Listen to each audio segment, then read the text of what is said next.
Okay, class. You'll see in the week 4 portion of our course syllabus, there's a reference made to emerging flattened organizations, and I wanted to speak on that theme now, briefly. And I would say maybe it's less emerging than it is fairly emerged.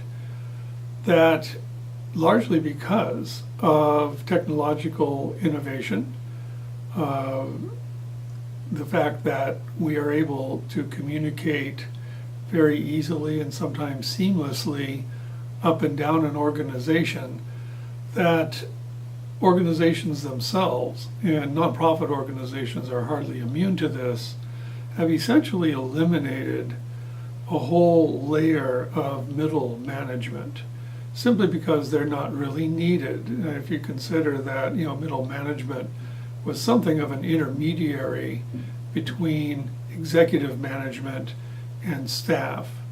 Well, because of things as simple as email technologies, as simple as technologies that allow for direct observation of what's going on, say on a food bank floor, or even in a, let's say, Meals on Wheels truck and such.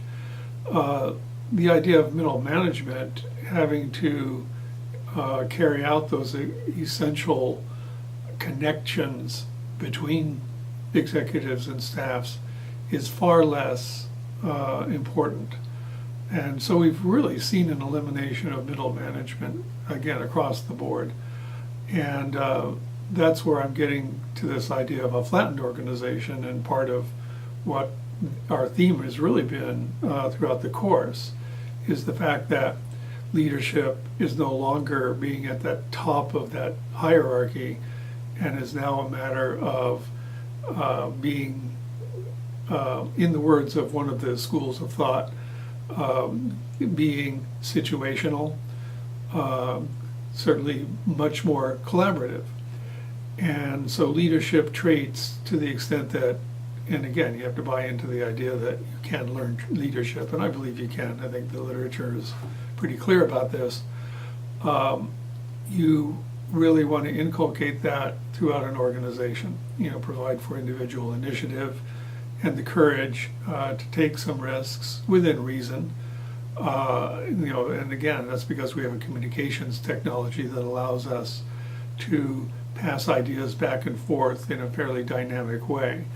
So again, the idea of having a middle management act as a kind of a filter between the top and a bottom is no longer so relevant. So kind of keep that in mind when we are moving forward with conceptions of leadership. The organizational forms have changed, and we've been kind of harping on this theme a bit. We'll be moving on from it, but just keep that in mind. It's largely true. I'm speaking in a very generic way, but more often than not, you do have flattened organizations that you work with in the nonprofit context. Okay, that's it.